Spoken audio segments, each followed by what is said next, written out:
Hi, today on EMDR with Alice, we're going to talk about developing resources for clients. And not only developing resources, but developing resources that are specific to the client's needs. So in our traditional basic training, you're taught to do Calm, Safe Place is kind of the end-all be-all of resources that happens in phase 2. But there's actually a whole bunch of resourcing that can happen for a client based on the client's needs that's part of preparation. And so I always like to teach it in terms of thinking through categories. So thinking about a client's needs and matching a resource, a specific resource based on the category of their need. So some different categories of resources would be trauma-based resources or regulation-based resources. So these may be things like deep breathing, progressive muscle relaxation, somatic-based resourcing. Those are all grounding, trauma-based resourcing. And you probably have a lot of other things in your toolbox that you do specifically for regulation and for grounding. Another category for resourcing in phase 2 would be attachment-based resourcing. So examples of attachment-based resourcing might be like Laura Parnell's the wisdom figure, kind of a compassionate, nurturing figure, a protective figure, or even something similar. Lisa Schwartz has some information out there on developing like the imagined mother or the mother you wished you had. And then there's Shirley Jean Schmidt, who talks about developing parts of self or ego states that are resourced ego states that are housed there in the adaptive network. So times where you yourself might have been your most adult self, or had wisdom, or an intuition that you followed, or moments in time where you felt a peak spiritual experience.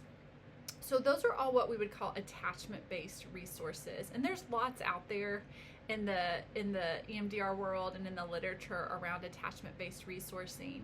And then kind of the third category that I like to think about or talk about too is the social resourcing. So like networks, social networks, healthy networks. And so I like to, when I'm working with a client, kind of assess those three areas. Do they have healthy social networks? That means, do they have people in their life that feel safe, that are helping them, hold them accountable, supporting them?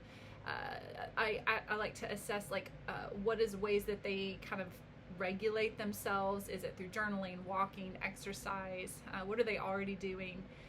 And then that third category of attachment kind of resourcing, again, like, is there people in their life that do feel safe, that they can connect with and feel safe with, or do they have history of that? And so they have that in their adaptive networks.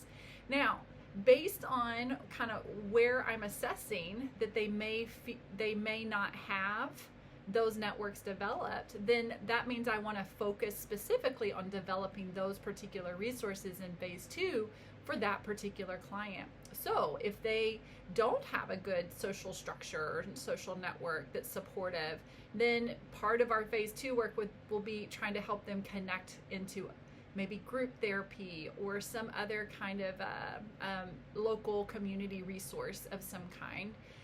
If they struggle with regulation and they don't really have a lot of tools that they're using, or even historically that they've used other than maybe unhealthy means to regulate, then we're going to start there and we're going to work on developing some of those healthy ways of regulating.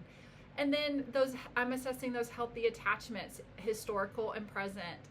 And if they do have them, great. That tells me they have some good healthy networks there in those adaptive networks. If they don't, they can't identify them, then I want to work with them on developing some of that in their networks before we move into reprocessing.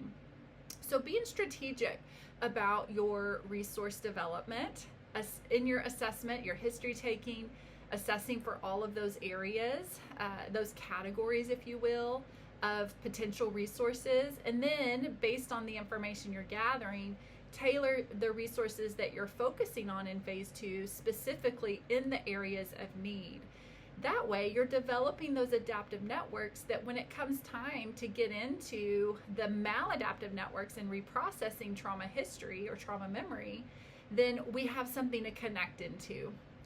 One more thing about that, if you're working with a client that they need a lot of development of those resources and they're having a really hard time connecting with those resources outside of session, one thing I recommend is when you find one or two resources that the client does seem to connect with, at least in the session, meaning they seem to respond, they're able to kind of notice a difference, feel a reduction in activation, all of those key markers we're looking for, then if you see that they have that appropriate healthy response in the session, then all of the sessions following the development of that resource, I want to help connect that client to that resource every single session. So I may start the session connecting with that resource and doing that resource, and end the session connecting and practicing that resource, so that we're really building connection to that adaptive network so it becomes easier and easier for the client to access.